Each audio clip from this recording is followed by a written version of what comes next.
Hello.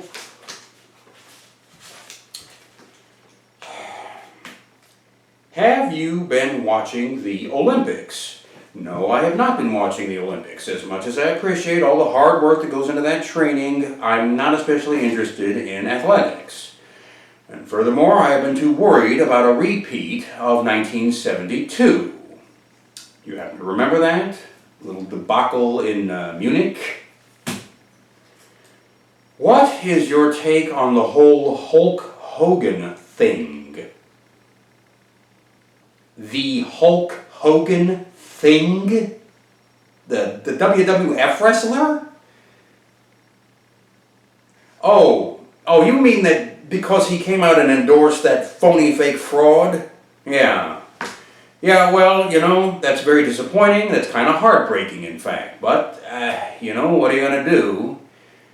Yeah, I saw the, I don't know what to tell you, the photograph. The photograph of him, in turn, having his picture taken alongside some worthless white trash peckerwood with a bunch of bonehead tats on his arm. Yeah, I saw that.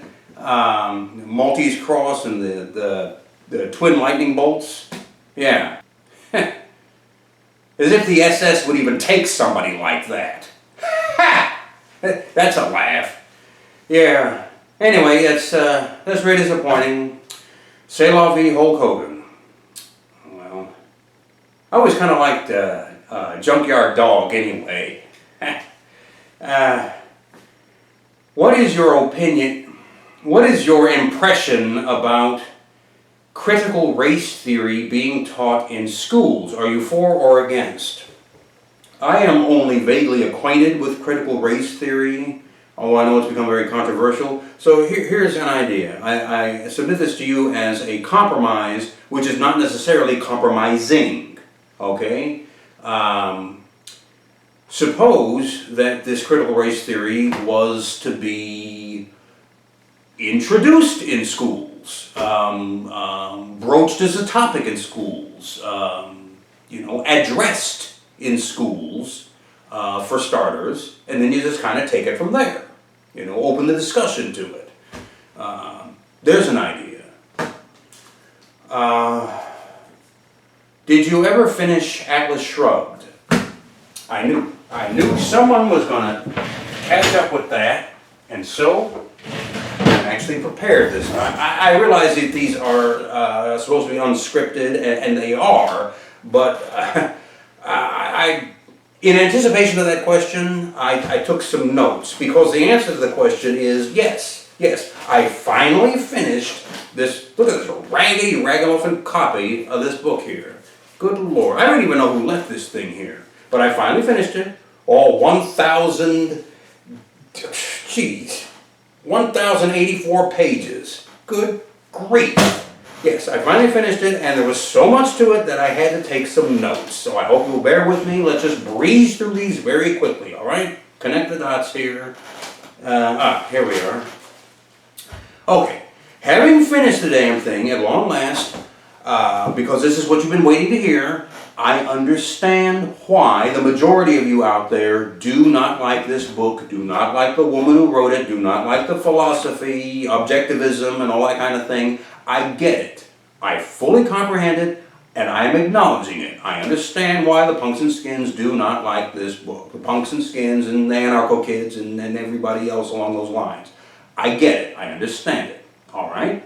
There. Having said that, there is simply too much in here just to dismiss it, just to flush it down the toilet, and I'm not going to. Even though you really, really, really want me to, I can't. There's too much to discuss here. Have any of you even bothered to take the time to read this? Or did you just watch a few videos or listen to a few rumors or read the Cliff Notes? I at least took the trouble, the extensive trouble, to read the damn thing, to read it and judge for myself. You see, to reserve judgment, which is really what you ought to be doing if you could be bothered to take the time. There is too much to process in this book in just a few minutes here, so we're not even going to scratch the surface. I'll tell you what, there's also way too much in here which is hauntingly, chillingly, and all too accurately prophetic. This woman, whether you liked her or you hated her, had a prescience that borderlines on clairvoyancy. The things that she predicted in this book written all those years ago that are in actuality, taking place today, they're undeniable. They're irrefutable. It's happening out there right now. It just is. Not because I say so, not even because she said so, but because it just is. All right? There's no getting around that. Here.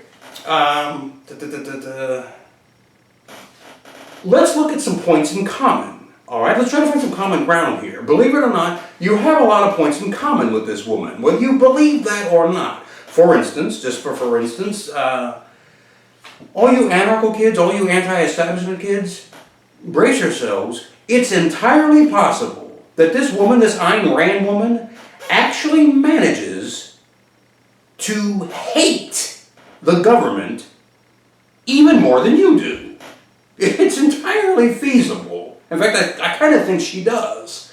Whether you want to acknowledge this or not, this is somebody who, if you cut the frills and get right down to it, actually did have an appreciation for definitive blue-collar, honest labor. This woman had a pronounced and profound appreciation for work. She just did. And there's no getting around that, as much as you might want to deny it. You know, ultimately, despite all the differences, I kind of have a feeling, despite the polarity, with you over here and her over here, at the end of the day, it's almost as if while you're running around saying that the glass is half empty, she's over here saying the glass is half full.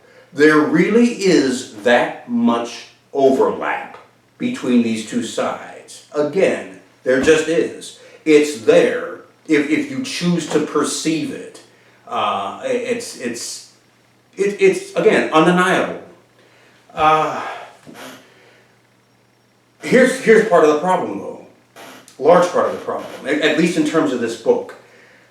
Why she chose to employ certain terminology, certain phrasing, when, if she had used slightly different terms, slightly different phrasing, she could have conveyed the exact same premises, the exact same concepts and ideas, but at the same time achieved much less polarity and a great deal more, at least, willingness to be open-minded to these premises and ideas. If she had just used ever so slightly different terminology, I don't know why, and that's part of the bigger problem that we're going to get to in a moment here. If she had only done that, it'd be a very different discussion. But you see, that brings us to the literary merits here. As much as everybody wants to discuss this as something, to dismiss this, and nobody wants to discuss this, it's another part of the problem. As much as everyone wants to dismiss this as a bunch of ideas that nobody likes, but also, from a literary standpoint, as a really poorly written book, this book was written by a woman who was born in Mother Russia prior to the revolution, and then stuck around to see a lot of the onset of the Soviet Union, immigrated to the United States, and then learned not only English, but American English from the ground up, and then went on to write at the literary level this book, which is conceived and delivered in a writing style which I've never even encountered before. Whether you can acknowledge this or not, that's quite an accomplishment. It just is. It's an amazing achievement. It simply is. Even if you hate every syllable in here, it's still an achievement.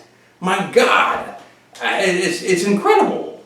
But again, that brings us to the larger problem here. You see, I don't want to tell you these out of sequence, but the bottom line problem is this. This woman died.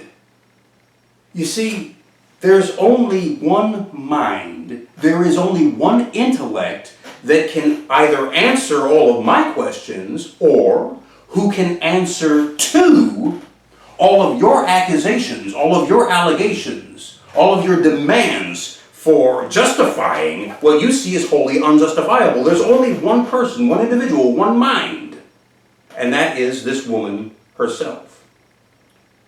It's her mind, her intellect.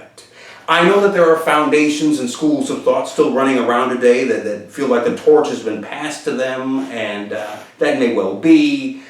I don't know that I can trust any of them.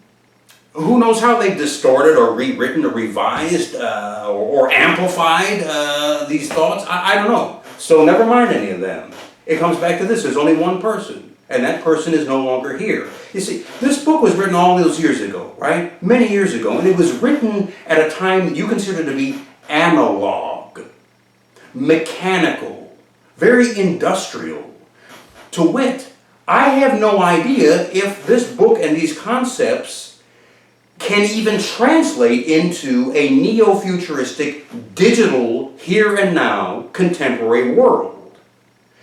Today's billionaires running around, the ones that you hate so much, I don't know if she would acknowledge them as legit, or if she would dismiss them as the moochers who she describes in this book.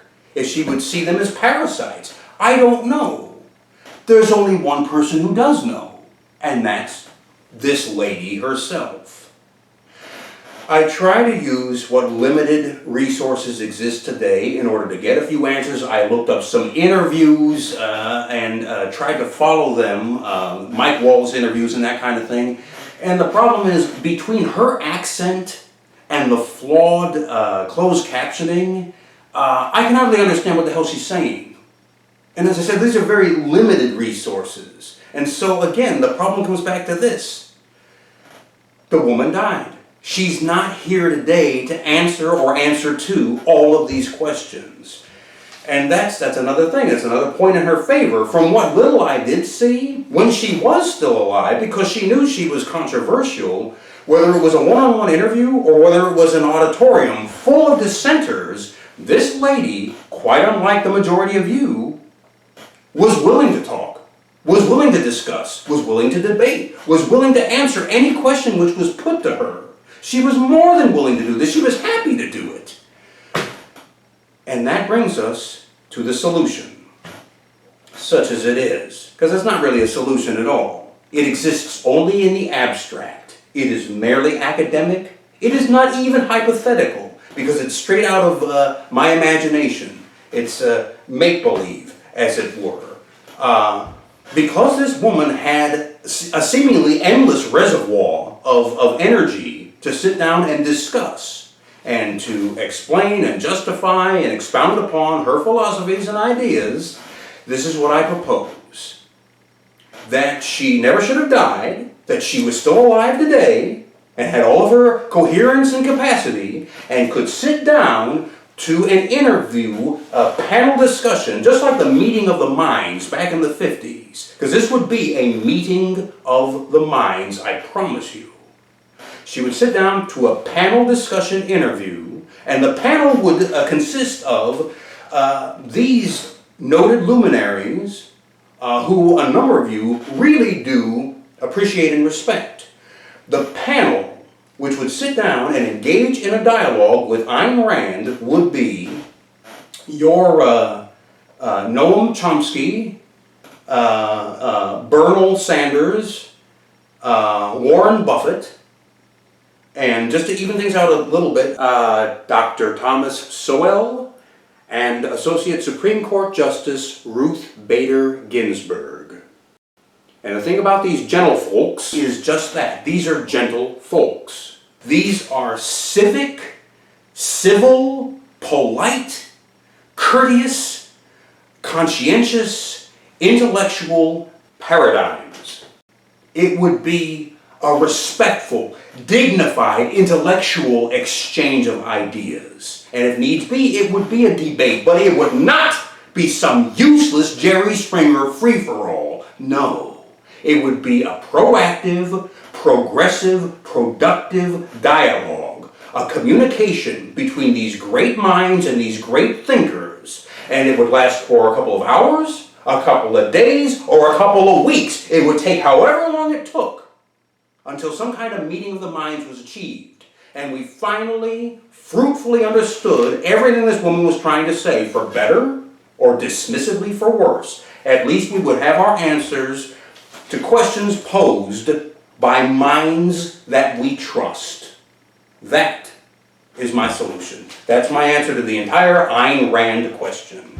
And if you still don't like that, well then, try this on for size. If you go to sleep tonight and you make a wish, and here's your wish, that when you wake up tomorrow morning, all of the billionaires, all of the tycoons, all of the magnates, all of the industrialists, all of the CEOs, all of the capitalist captains of industry, if they were all just magically gone, poof, vanished, they just disappeared from the world. They're gone from the world as you know it. And all that's left is you and those who are like-minded, those who are perhaps social-minded, socialist, socially progressive, social crusaders. That's all that's left. All of these billionaires and all of their kind, they're just gone. Presto changeo, you get your wish. That's exactly what happens in this book. That is exactly to the letter what happens in this book. So you get what you wish for. Everybody wins.